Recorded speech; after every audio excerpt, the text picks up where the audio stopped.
Thank you again for moderating this very informative. I look forward to it every week. The sales pivot. You have great panelists on. We have 3 great panelists today. I know them all personally, so I'm super excited to hear your chat with them today.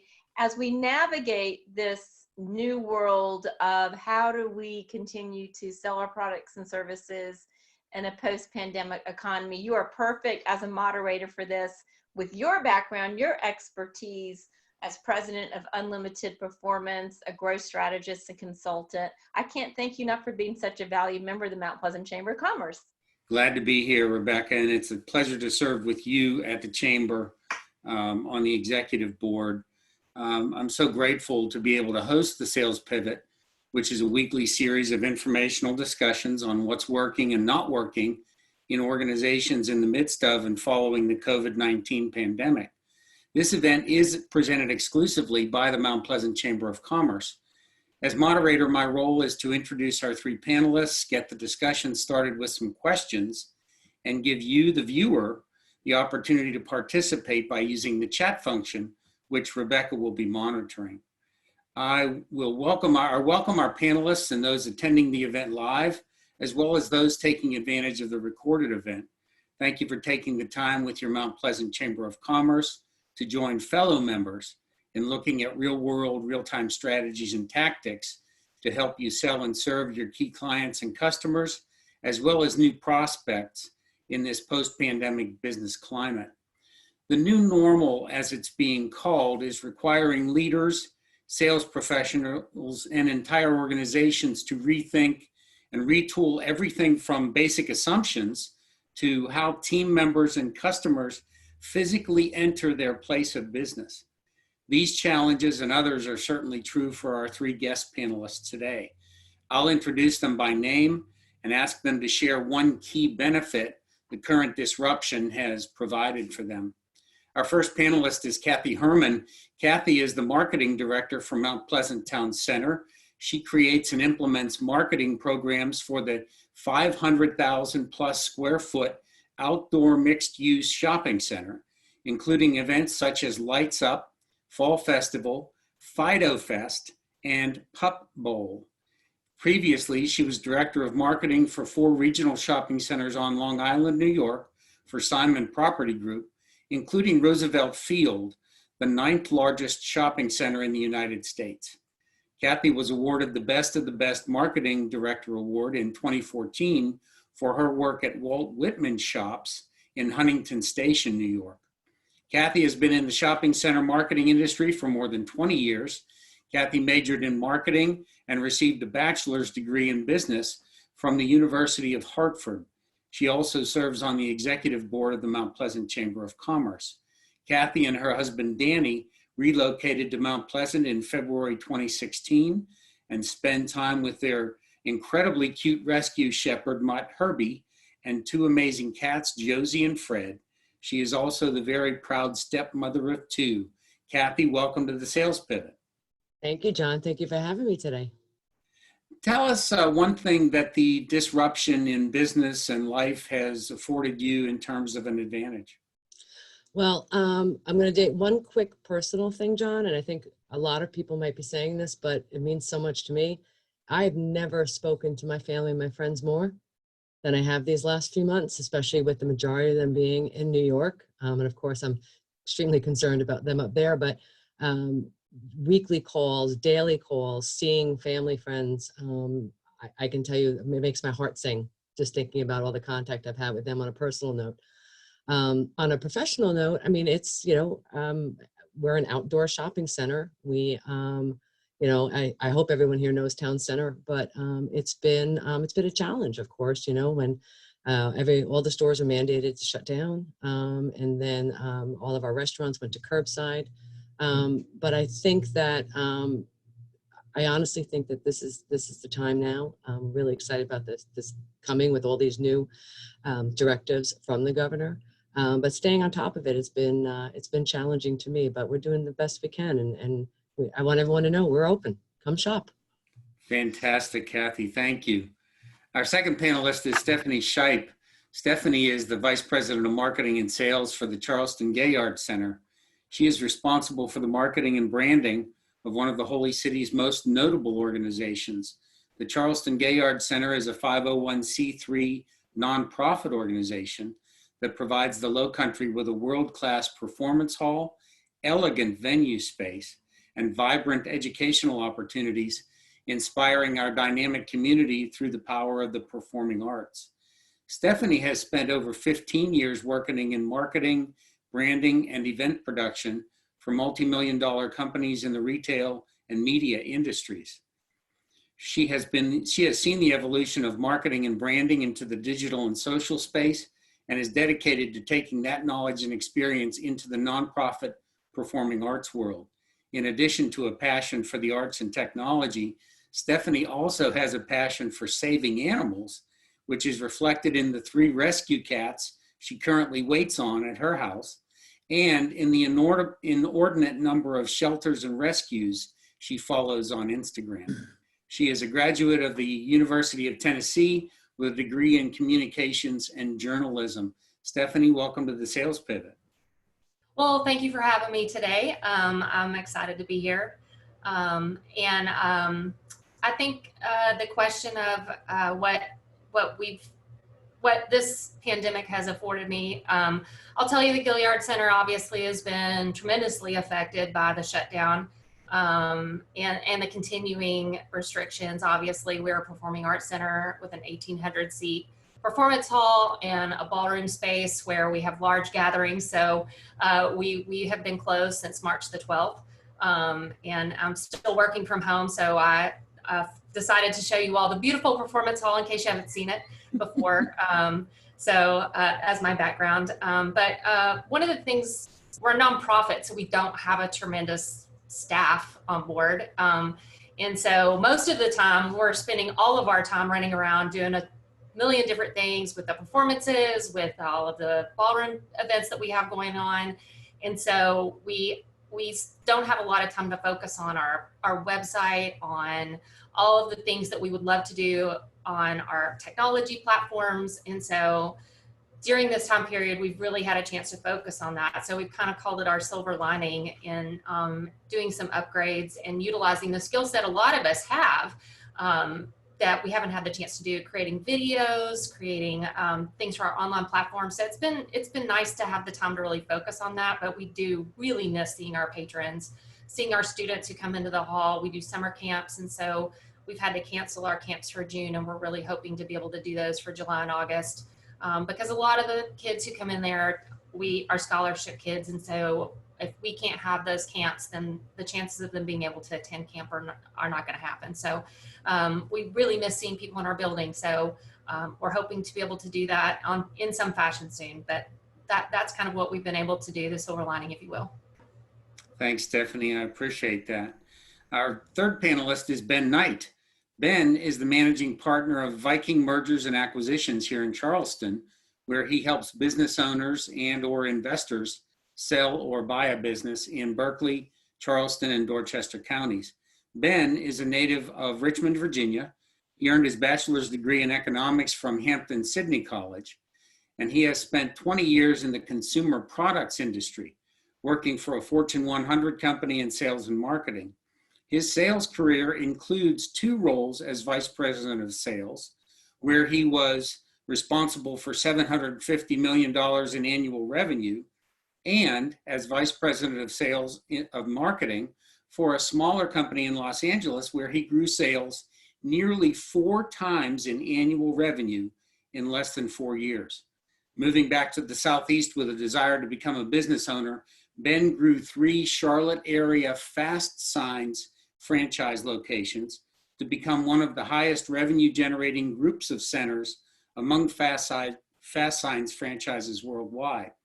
After successfully selling those in 2017, he landed in Charleston with Viking and hasn't looked back since. Ben also serves as co-chair of the membership committee of the Mount Pleasant Chamber of Commerce. Ben, welcome. Thank you, John, and welcome to everybody on this broadcast. What we've had the opportunity to do with this pandemic is we've helped a lot of our clients attain the PPP funds so that they could help retain their workforce, which is first and foremost in everybody's mind right now as they're trying to pivot themselves to see how they can actually go after business. Personally, I've never had as many Zoom meetings with friends and family across the country as I have in the last 6 or 7 weeks. So it's been great to see people I haven't seen in quite some time. Fantastic, Ben. Thank you. And thanks to all three of our panelists for taking the time today to share some thoughts and insights. Here's the first question for the panel. And Kathi, we'll start with you on this one.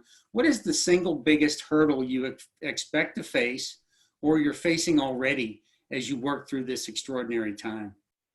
Well, you know, I'm a marketing person. So everything is about planning. Everything is about, as even Stephanie mentioned before, large events. A lot of people, we have events here that bring 3,000, 4,000, 5,000 people to every event that we have. And not being able to do those right now has been very difficult for me. So I'm trying to do more of individualized, targeted campaigns. We just did a Mother's Day campaign we had to use stores that were open. And so that's ever changing as well. We want to do events that are targeted towards, I just came up with a plan for the patio dining, which of course we were allowed to start last Monday. I'm 3 or 4 days into my planning and now 4 days later, the restaurants can open. So the patio dining plan really is non-existent anymore. So keeping up with all of these ever-changing plans, of course we are blessed that we are allowed to open and the majority of the stores have opened. So what I'm doing is I'm focusing on who's opening, what are their guidelines, trying to keep as up to date on our website and social media as possible.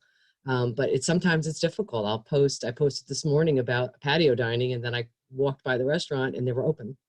So while it's not exactly a horrible thing to happen because it's good, but trying to keep up on all of these different changes with my 70 plus stores is definitely more difficult than I expected. I'm just used to having these great, wonderful events and then trying to make sure that all of our guests know that we're open and that we're providing a safe environment to them in these ever-changing times. That's my biggest hurdle. So Kathi, you really have not only a lot of moving parts with 70 plus stores, but you've also got moving targets, right? Yeah, exactly, moving targets. And so now, of course, John, we just heard that now the salons and gyms can open as of next Monday. So that means that another handful of our stores will open. So now I'm gearing up to start promoting them. So it's an ever-changing cycle. But again, for us, it's a positive thing. All of these changes are positive for us, which means that sooner rather than later, we should be 100% back open. And we're really looking forward to that. Fantastic. We look forward to that as well, Kathi. Stephanie, same question. What's the single biggest hurdle you expect to face or you're facing already as you work through this extraordinary time? Sure. Well, we're probably a unique industry in that we have a performance hall on one side of the building, and then we have a ballroom space on the other side, which is used for conferences, weddings, galas. We've had high school proms and graduations, which were scheduled inside that space. And so we've had the unique challenge of rescheduling performances, either Broadway shows or concerts. We had Lake Street Dive was planned to be there. So working with those tours to reschedule that show and then communicating that to our ticket holders and letting them either refund their ticket price. Fortunately, we have wonderful patrons here in Charleston. So some of those folks who have donated their ticket back to us as a donation, since we are a nonprofit. And figuring that out with the tours themselves, and then on our exhibition hall side or ballroom space, working with those clients in either moving their event and then trying to figure out how far do we move that event. If it's a wedding, how far out do we move it? Because there's so much uncertainty in how many people can be together and when that's going to happen and how that's going to look. So we have worked a lot with the International Venue Managers Association and trying to figure out what the guidelines are going to look like. Can we have 100 people together? Can we have 200 people together? how long can we have people together? How close can they be? Can you dance with your family members? Can you not? Like, we don't know. So the uncertainty is something that we're really trying to figure out. And then how do you bring people in safely? Because we're very committed to making sure all of our patrons are safe when they come into the hall. When we seat them, you can see, as my background shows, all of those seats are together in rows. And so how do we keep people 6 feet apart safely and bring them in and out? If there's an intermission, do we not have intermissions anymore? I mean, there's a lot of questions logistically on how you do all of that on both sides. So, and since we don't know what the guidelines really are yet for each phase of the opening of things, or even when we'll be able to open, there's a lot of question marks for us. Right. That's a sea of uncertainty, Stephanie. Oh my goodness. Yeah. Thank you. Ben, single biggest hurdle you expect to face or you're already facing? The single biggest hurdle for us is our clients. We represent mostly sellers of businesses. And as they've been impacted by this pandemic, a lot of them have had to cut back on hours for their employees because they're not getting enough new business in, and that's hurt them quite a bit.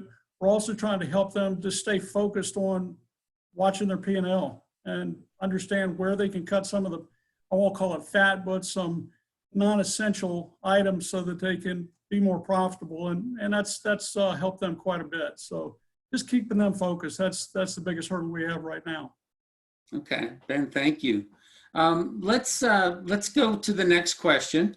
What is one key thing you're doing right now in the current and business economic climate that prepares and equips you for the work ahead? One key thing that you're doing right now, and Stephanie, we'll start with you, please. I think the biggest thing that we're doing right now is really partnering with other performance halls and venues to develop best practices. I think our business is uncertain across the country and really across the world. So really trying to figure out what best practices are. And I think that should apply for any business. I think it's great to reach out to people who are in a similar businesses that you have to figure out how they're doing it. And I think that's a wonderful way to partner with other people because people think of different things. And so we've reached out to the Durham Performing Arts Center in North Carolina. We've reached out to the Dr. Phillips Center in Orlando. So we've reached out to other performing arts centers to see what they're thinking of, what have they thought of, their operations teams, their marketing teams. And I think that's been a really great way for us to kind of think through something that's been unprecedented.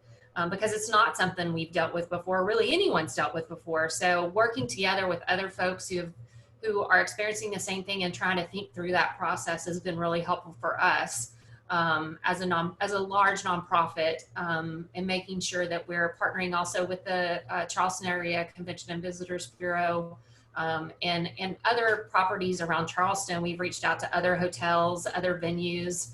And we have some great partnerships with those folks. And how can we, if it does have to be smaller or we are having to do something that's broadcast versus virtual, can we have people at the Gaillard Center and at the Francis Marion or the Dewberry or the Cedar Room? Like, how can we do that? So being creative in how you think about how you've done it before. It doesn't have to be the way you've always done it. So we've really started to explore new and intriguing ways of how you can execute something that you've always done. And so fortunately, we have a great team of people who come up with some crazy ways we can do the same thing in different ways. So we've really, really done a lot of that over the last couple of months, and we'll continue to do that going forward, just to make sure that we can still bring our patrons what they hope for and our clients what they're hoping to have. Stephanie, you make a good point, and I hope it resonates with our viewers, and that is, nobody really needs to go through this alone, right? Yeah. Everybody has peers. Nobody is having to deal with this in isolation, in a sense that everybody is having to, as we use the term pivot, everybody is having to be creative and innovative because it's been forced on us to a large degree. Yeah, and I think reaching out to people have been so receptive in other states. We've reached out to so many different people, and people have been very receptive to talking about what they're doing, asking what we're doing.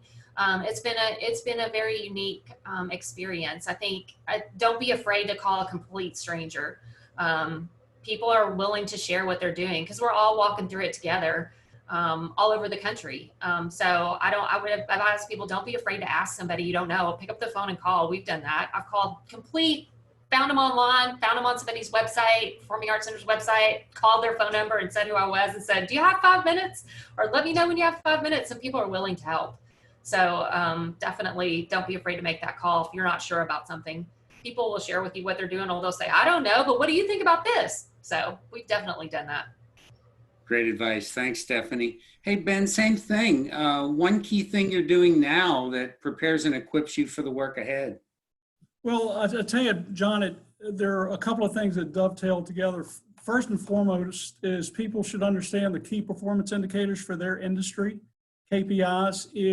If you're with a big company, you may know what those key factors are. If you're not, there's a wealth of knowledge on the internet that you can search and find out. For example, when I owned my sign companies, I knew the cost of goods and labor were the two largest cost centers for me to understand and control. And if you can look at those and compare where you are versus those industry standards, you may find an opportunity to be able to fix that and make yourself more profitable. The second thing is doing a SWOT analysis on your business. Understand your strengths, be honest about your weaknesses, understand your opportunities, and really understand your threats. When you put that together, you can roll that into a great business plan. And back in 08, 09, when the economy was down, I had just bought my first company in 2007 and the economy dropped out in 2008. I sat down and redid my business plan, and I walked out 8 hours later saying, if I put this into place, I have the best chance of success. And we ended up doing, we were fortunate after that. That caused me every year for each of my 3 companies, I did a business plan every year and made sure that I had an exit strategy. I knew where I wanted to get to. And if things didn't work towards that target, I didn't work on them. I wanted to make sure everything in my business was working towards that exit strategy. So again, this is a great opportunity. Things may be a little slow for people, but if they were to sit down and understand their KPIs and work on that, put a SWOT analysis together and build that into a business plan, then they can also target key industries to go after this pandemic eases. Ben, thank you. Words of wisdom from direct experience. Thanks. Kathi, same thing. One key thing you're doing now that prepares you and equips you for the work ahead. Well, communication to me is always a key, but I think even more now in respect to my stores and my vendors and my sponsors. So for instance, we had to cancel our Art Fest event, which we have every year with the town of Mount Pleasant, and we have anywhere up to almost 40 vendors that come in, from the cotton candy lady to the hot dog guy to the ice cream truck, whatever it might be. And, and they're all being affected by this as well because no one's having events. So I am constantly keeping in touch with them because I know one day, hopefully, we'll be able to have events again. And I want them to realize how important they were to me. And so I am taking time out of my day just to reach out and say, hey, hope you guys are well, just checking in, hoping that this will be over soon. Let's stay in touch. And I'm doing that with all my vendors. I'm doing that with sponsors. We have a BMW as a sponsor here at Town Center, reaching out to my contact there all the time saying, what else can we do to enhance your presence here? And we've worked with clients such as Roper St. Francis and South Carolina Federal.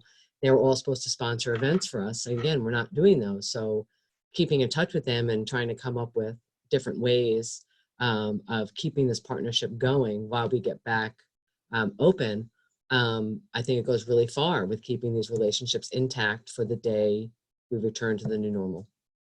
Kathi, you make a good point in the sense that if somebody hasn't heard from you for the entire duration of the downtime, there's a good chance that they could be forgetting about you and looking another direction. Right. If, if they're very important to me, and I think they know that. And so these little, and I get the little notes back saying, thanks for touching base. Hope you're well. Can't wait for this to be over.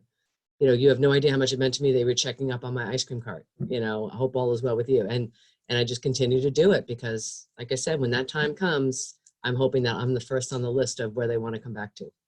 Yes, indeed. Okay, Kathi, thank you. Let's go to a quick check here. Rebecca, do we have questions, and what's happening in the chat room? Well, what I'm hearing from each of them has been really enlightening. I'm hearing from Stephanie the importance of having a collaborative type process with other folks in your industry, and from Kathi the importance of communication and staying in touch, a phone call, a note. And from Ben, I'm hearing the importance of planning. And it sounds like all three of our panelists today are having to relook at their plans. They're pivoting and they're planning, and then they're back to pivoting and planning again. Yes, indeed. And boy, flexibility, if ever it was valuable, now would be the time. Isn't that true? Rebecca, thanks. Let's go back to the panel with one final question, and then we'll have an opportunity at the end for them to give us a final thought. Ben, we'll start with you on this one. What one thing would you recommend that others in businesses, either similar to your own or businesses that you serve as a market, that they do or don't do as we live and work in the current new normal? I just say, don't give up the faith. We're going to get through this. And I can tell you, back in 2009, when I went through that period, I could have lost a lot. I mean, I was worried. I was definitely worried. I didn't share it with my family. I didn't share it with my employees. I didn't want to worry anybody, but I got through it. And if I can get through it, anybody can get through it. So don't give up. Keep fighting. Keep battling. Figure out, use this time to your best as far as planning and understanding where the opportunities will arise after this thing is over with, and then go for it. There are a lot of resources out there to do just that too, aren't there, Ben? You mentioned being able to just research and look around on the internet. Oh, absolutely. I mean, if you don't have a formal business plan, you can go on the internet, you can find a business plan template, you can find the SWOT analysis is easy you can just draw that up on a piece of paper, SWOT in the corners, and write that out, obviously do it in Word. The key performance indicators, look for your industry and find out what are the key metrics that you should be trying to hit in that particular industry. That information is out there for anybody to get. Thanks, Ben. I appreciate that. Kathi, what one thing would you recommend that others in businesses similar to your own do or don't do as we live and work in the current new normal? Well, again, we're open to the public. We are and we're outdoor, which is one step up from being inside in a closed shopping center. So there's different kind of mandates that we're following.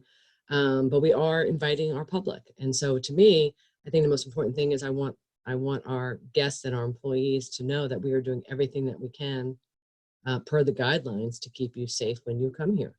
And so whether that is, we have hand sanitizers now out in the common area. All of our maintenance staff is continuously wiping down all of any seating or any benching or even the garbage pails.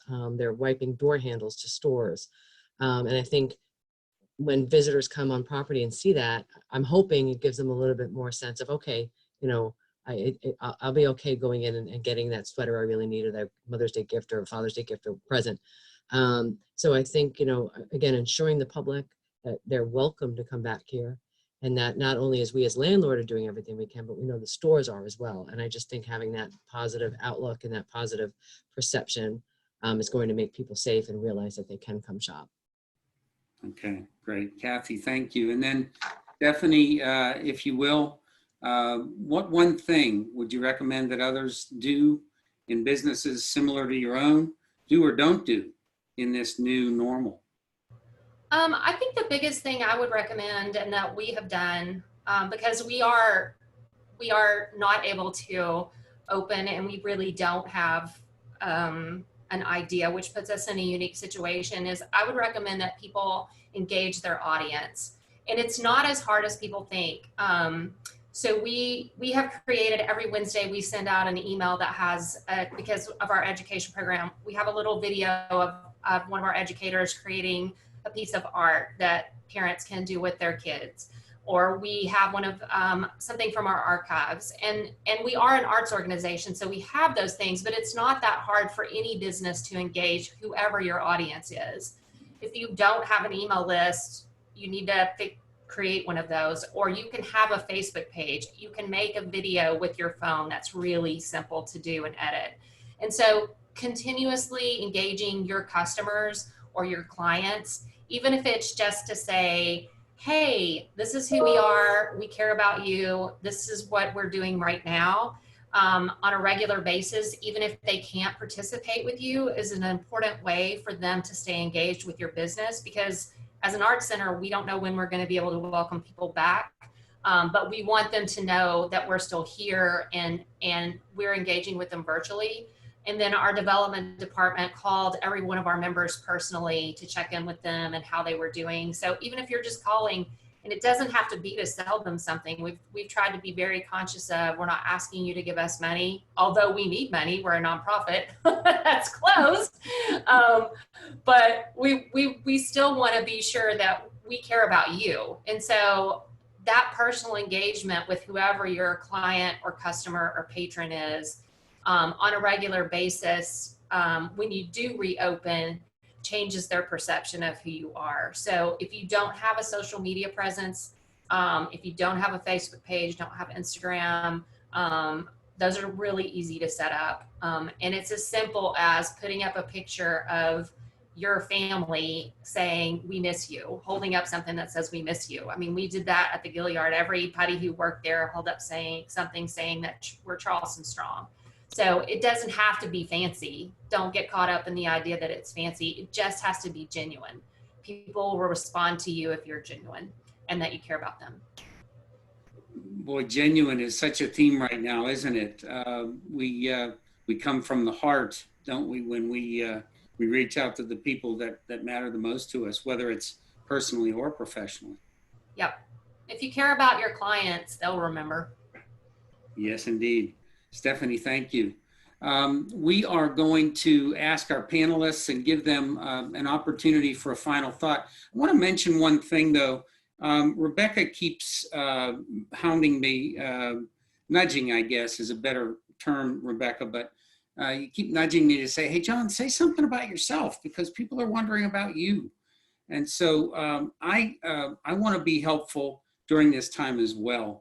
As Ben mentioned, you can find an awful lot of resources on the online, and I've got an offer that I usually call consulting by the cup, and for the pandemic, I think that one is going to go at a pandemic low, incredible price of $97. That's 2 hours of face-to-face, whether it's online or in person, social distancing, of course, a direct discussion on a particular issue. It's a single issue consulting engagement or project.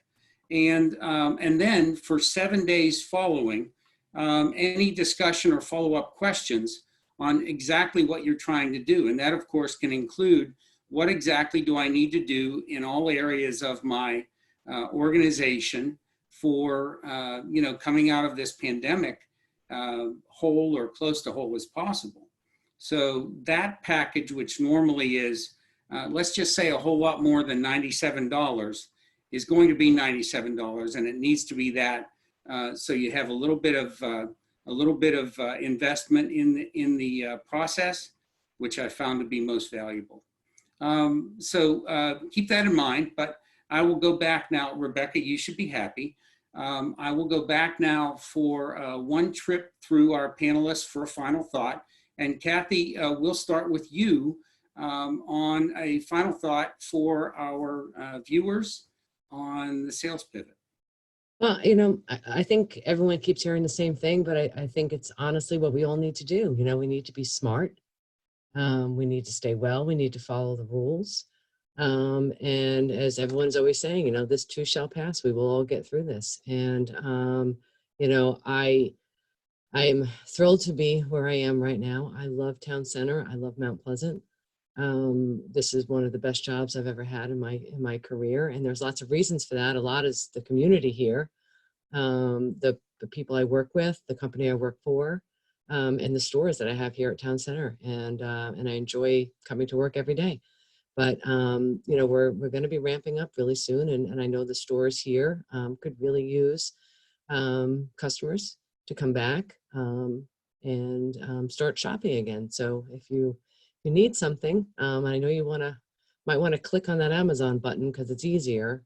Just think about the stores that are here. We have so many mom and pops that went out of their way to do everything they could to stay open during this time, and this is their livelihood. So I just request that you take a drive over to Town Center, get out of the house, put on your mask, come to Town Center, and you can get anything that you need that's also on Amazon.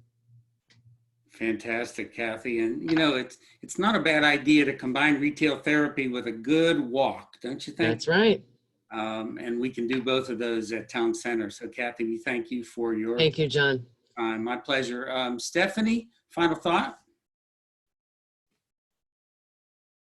I would mirror Kathi. I love living here in Charleston, and I live in Mount Pleasant personally, although I do work downtown. And I would just say that like every nonprofit, I think right now, everyone is struggling to make their ends meet, as it were. So if you have anything to give, certainly not just the Gaillard Center, but any nonprofit that you support, please keep them in mind.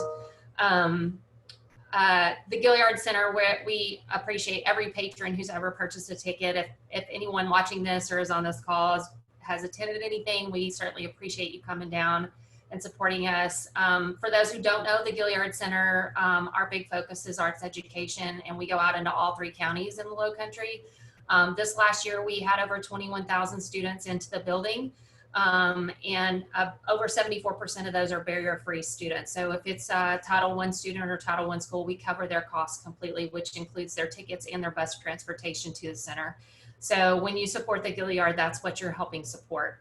And all of that is standards-based. All of that goes back to support what the teachers are teaching in the school and what they're being tested on. So your support of the Gaillard Center really goes back to help every student in the Low Country. So we thank you for your support. And if you need more information about what we do, it's at gaillardcenter.org.